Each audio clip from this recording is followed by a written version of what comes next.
light off. There you go. Hello. Why, Meg, I don't know what you're talking about.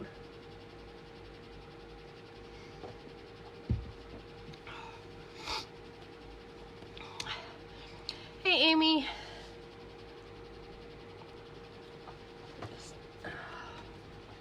Give it just a few moments.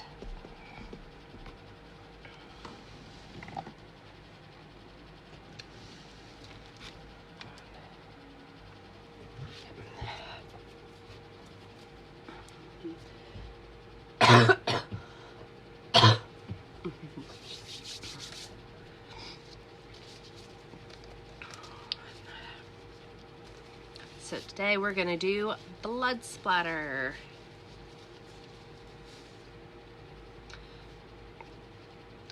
So since it's Halloween, I wanted to show different ways that you can do blood splatter, whether it's on a tumbler or another project. And some people prefer alcohol inks, some people prefer acrylic paints, so I'm gonna show both.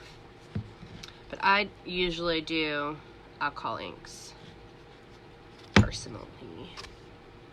So I've got those, I've got containers, so I've got a medicine container here, got a thing of water that we'll need, then I've got a couple different types of brushes, and a toothbrush.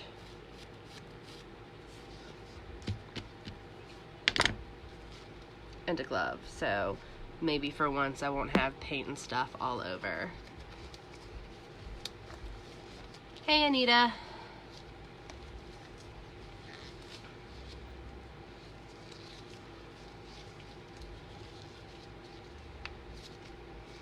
So, I didn't have a particular cup that I'm working on or anything, so I'm going to show part of the techniques on paper, but then I'm also going to show it on just a big ceramic coffee mug.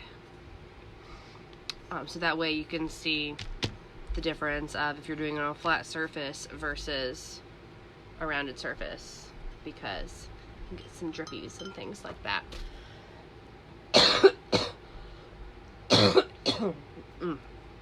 Excuse me.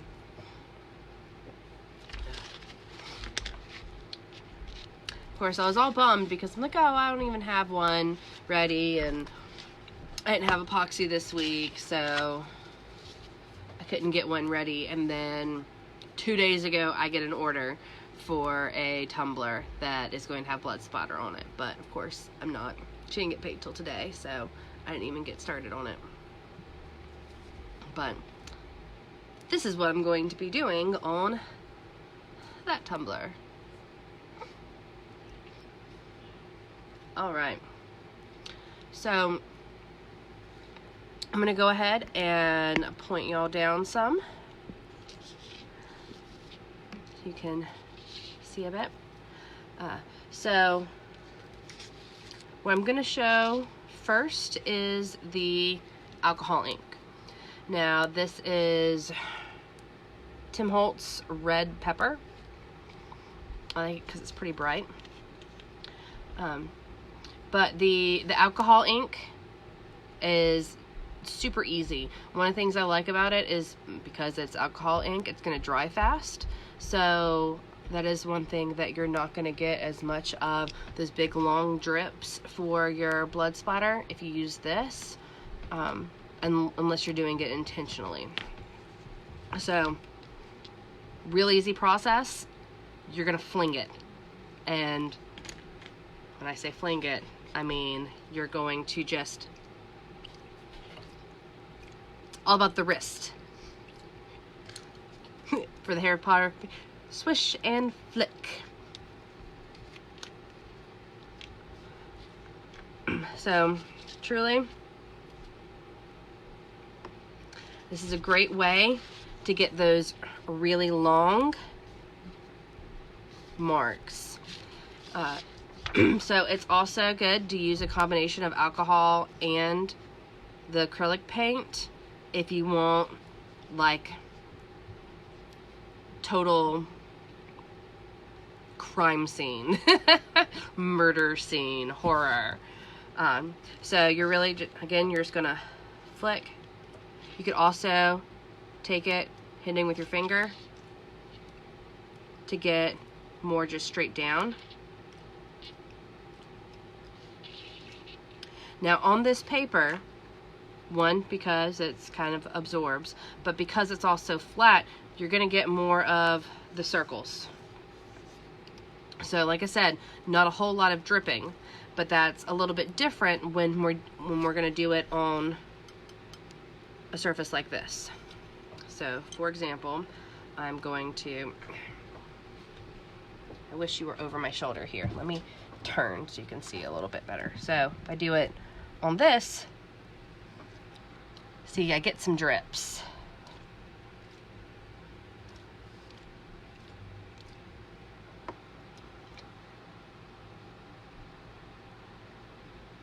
So you do still get the drips. So this is kind of a messy process because you're flinging the alcohol inks, but so you can tap, get some drippies, tap.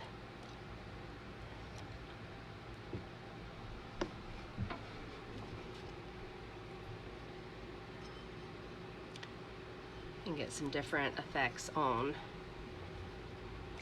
the alcohol inks. See? And because it is running, you do have a little bit of control over how you want those drips, but that also means you can't do really heavy drips all on the side unless you want them all going a certain direction. But it's really fun to experiment with, to see how heavy-handed or light-handed you want to flick it.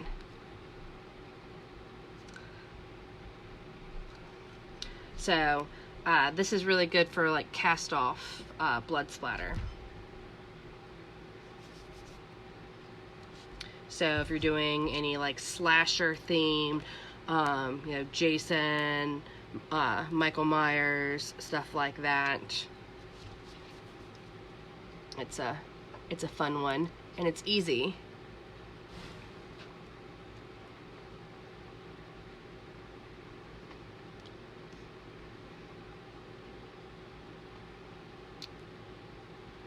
And then, just like that, let's try, because it's alcohol ink.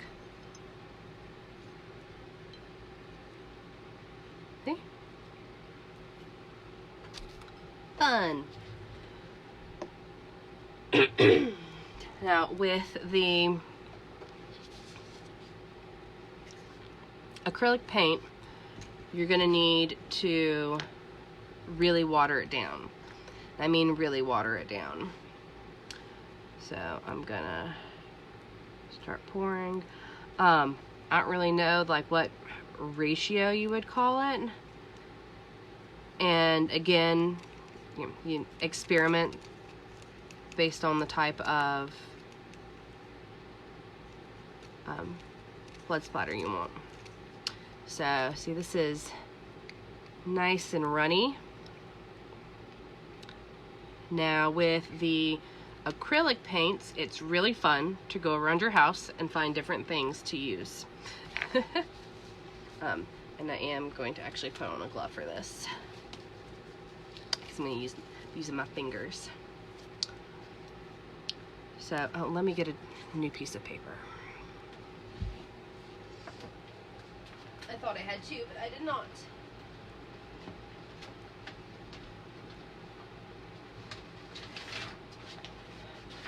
All right.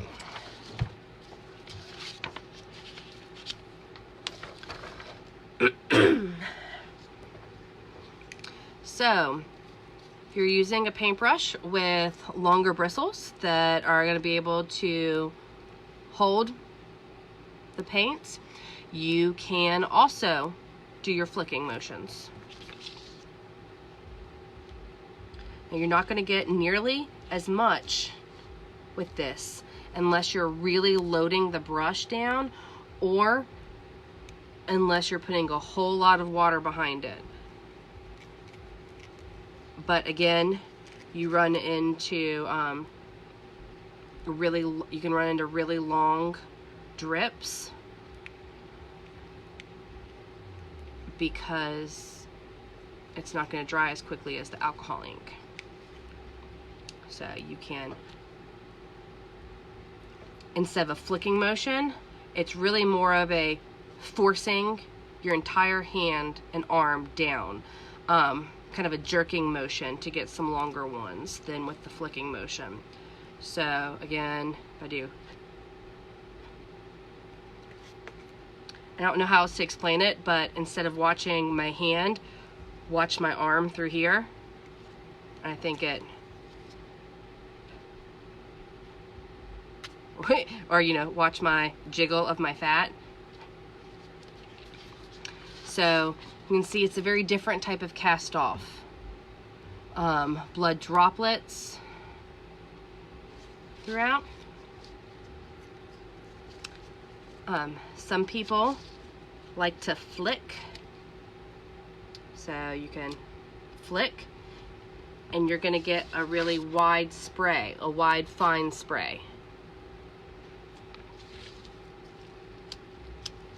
So you can flick.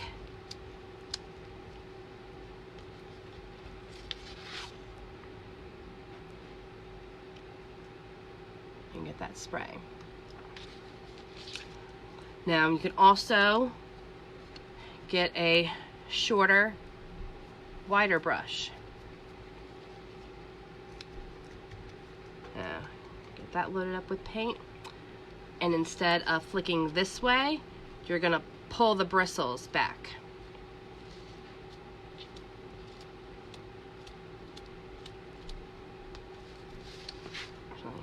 Let me get another piece of paper too.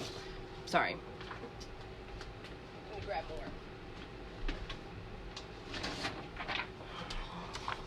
Grab a whole stack. All right. So doing this, and if you get enough on it at the beginning, you can get some of those bigger ones mixed in with the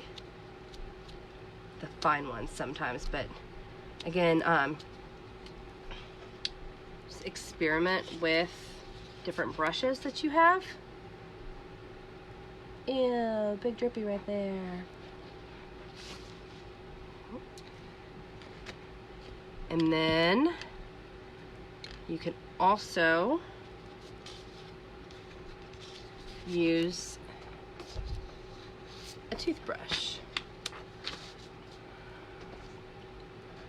Again, it's going to be more of that spraying. So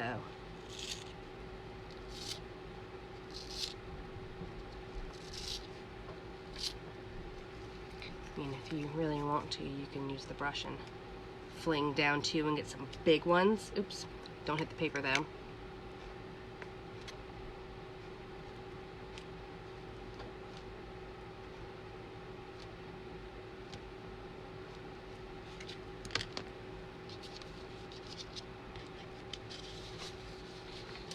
So it's with the toothbrush. So using this same mug, I've got this, but I can also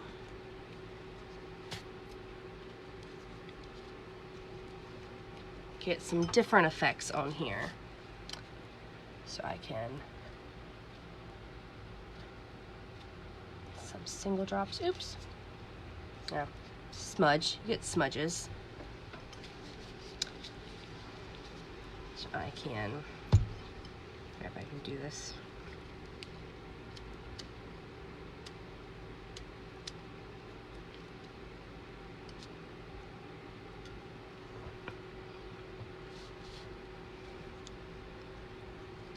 Again, you just really play with it.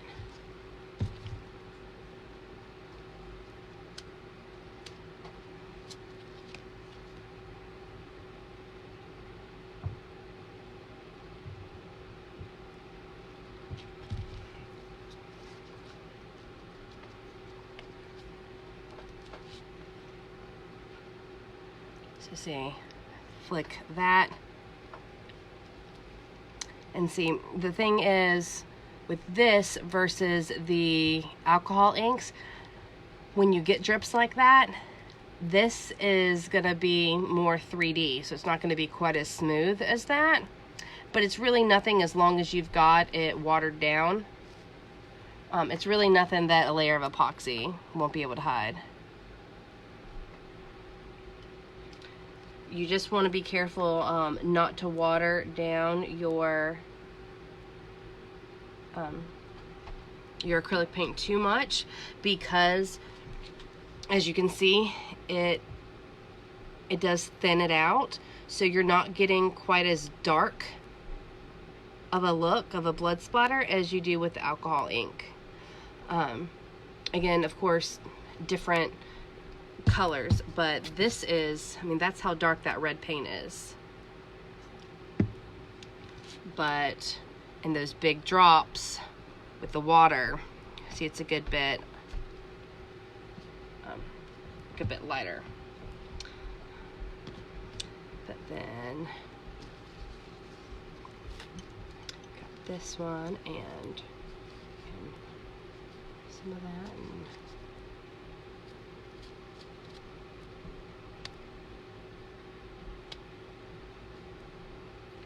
do also want to look out when you're doing the bigger drops with the acrylic for bubbles, because bubbles will form. Another tool that I've seen people use is those eyebrow brushes. They have the plastic brush on one side and then the hairs on the other. You can do that, and because it's just basically like one row of that, you can get the small pattern, only more in a straight line. So it's like a combination of that and these fine ones. I looked, I didn't have one.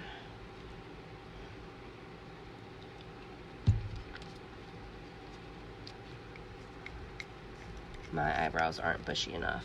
I have thin eyebrows, unfortunately.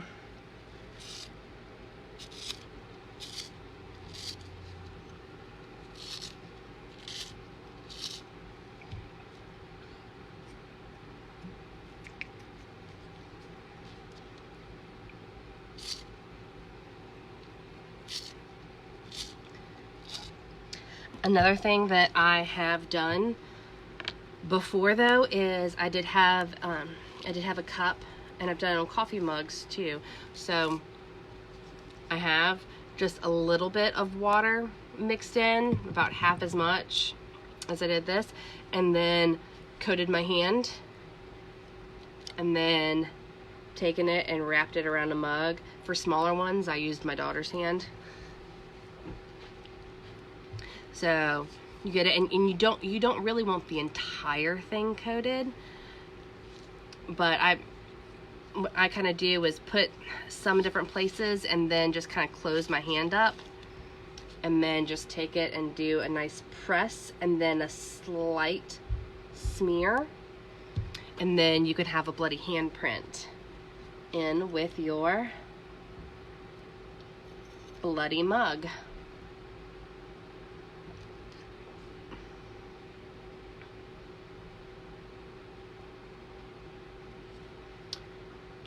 What I am actually going to do for this one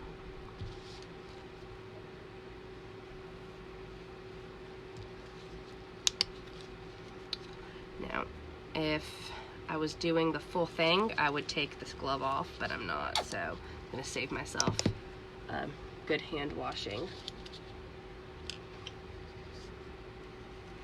And I'm just going to put a little bit more paint in here. And then what I'm going to do is just pour some out and just get it kind of messy like that. And then I'm just going to pick up the mug, and I'm going to use it just like I would to get the smears right, and then I'm going to let go.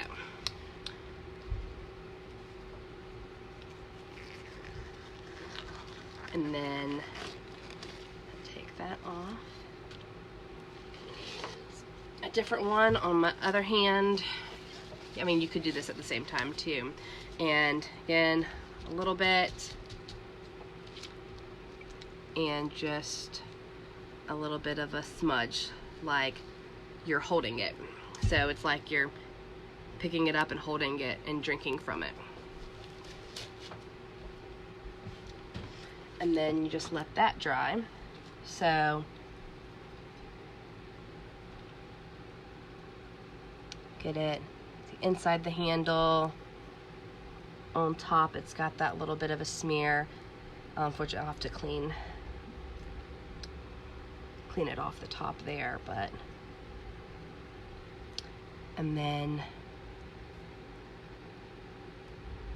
those smudges.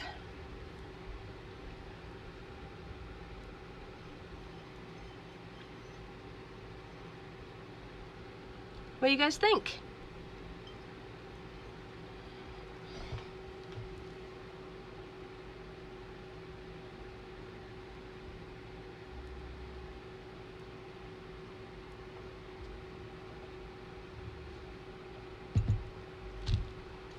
Y'all are quiet this afternoon.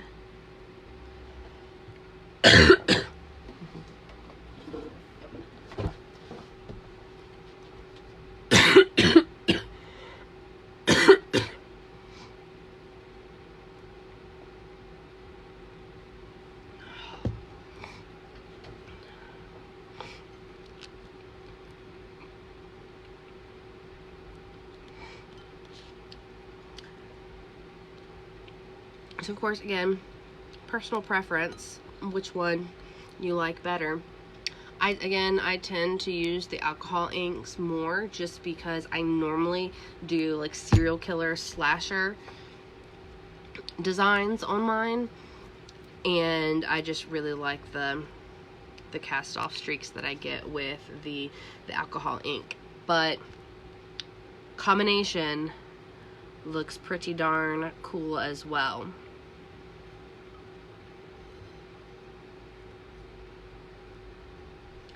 Any questions? I think I'm gonna make a coaster to go with this. And what I'm gonna do with the coaster is I'm gonna epoxy this, and then I'm going to water some of this down, paint it on the bottom, and then get it good thick, and then set it down on the coaster so that it's a bloody ring. And then I'll wipe the acrylic back off of it because I don't want a ton on there. So that's why I'm going to epoxy and finish this one first. The alcohol ink, Bridget, that I used for this, it's red pepper, Tim Holtz. I think it's a nice bright blood red. But they've got a almost like a, it's not quite burgundy color that works well too. I don't have any more of that one, but I've used that one in the past too.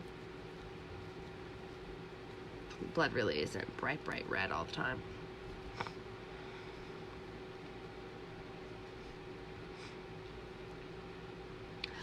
Kimberly, the paint I used is Folk Art Engine Red.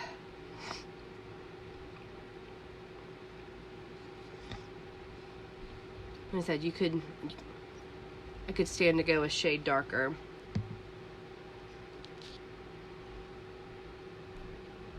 Has that where it's kind of watered down. So you can see the difference pretty well right there.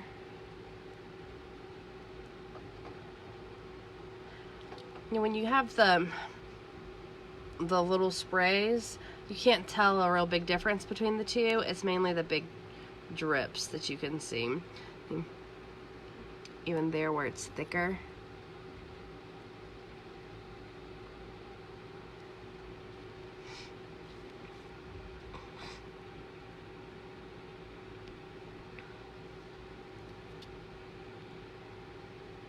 Yeah, it is. It's a really fun, again, just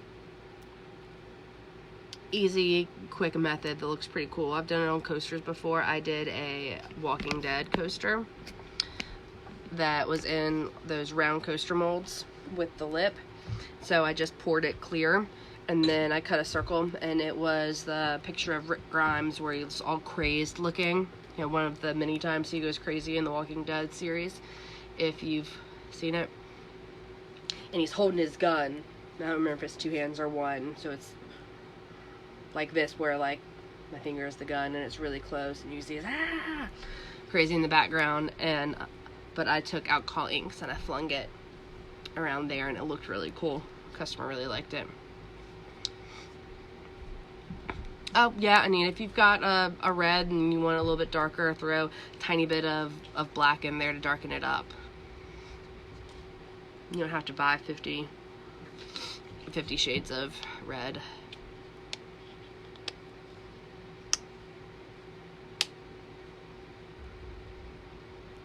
But yeah, they're fun, and I've seen people do kind of like vampire ones, where you take it and you need to be careful because you don't want to be eating stuff, but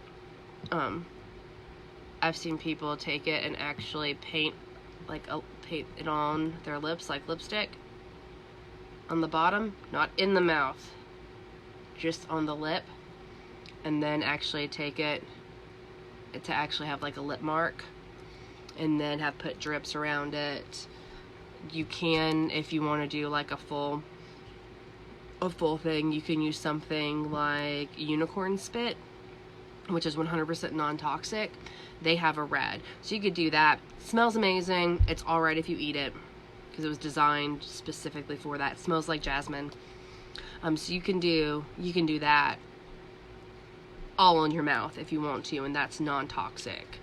So if you wanted to do something like that, or if you're wanting your kids to do like little kid bloody handprints, you don't want them messing with other stuff, you can use that unicorn spit.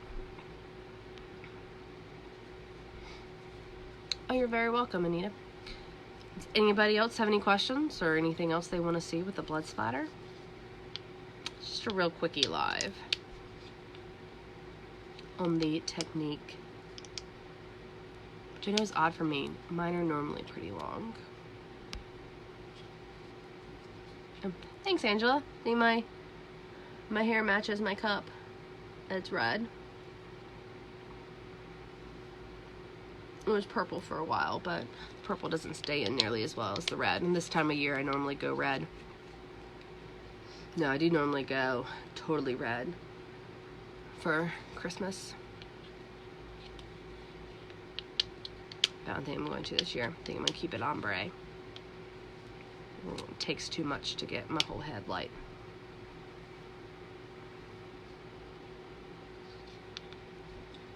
Alright guys, well, if no one else has any questions or anything, I'm going to go ahead and hop off, give y'all a little bit of break.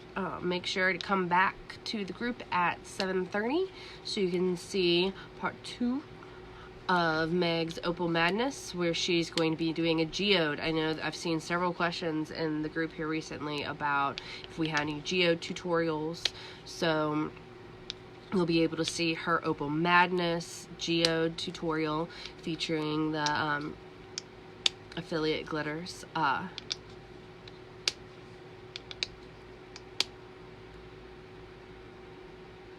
So I'm reading, make sure I didn't miss anything.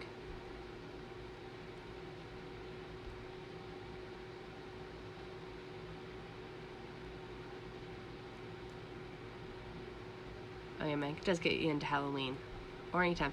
I had a glow-in-the-dark Jason mask tumbler that I had done last year, and it didn't sell at Halloween, and so I took it off, and a while back I was like, you know what, people love their horror movies year-round, it's stupid for me not to have this. So I went ahead and I put it on there, and it sold in like, I think it was February, somebody bought it. So I know we all get really amped up with our horror stuff around October, but they do sell. I just got a request for the one I'm going to be doing blood splatter on next week is a serial killer one, like real life serial killers. So she's just really into the true crime shows and stuff like that. So it's just a coincidence that she's asking for it in October. But yeah, all she told me was serial killers. She gave me a list of serial killers that she definitely wanted to be on there. And I asked her, I said, do you want blood splatter on it? And she was like, absolutely I do. So adding blood splatter to it. But she's one of my customers that just goes, I want something with this on it, do whatever. If you saw my Winter Soldier tumbler that I did a while back, it that was her. She just said she wanted a badass picture of the Winter Soldier, either from the movies or the comic books. She didn't care, and then I could just do whatever. And she loves it all. She's not one of those people that says that do whatever and then she's like, but that's not really what I wanted. So I love those kind of customers. Oh yes, well, excuse me. Meg is turning the Opal Madness into an Amanda Geo tonight at 7:30. So come check it out. Say hey. Or if you can't, make sure to come and catch it on the replay. Alright guys, I'll see you later. Bye.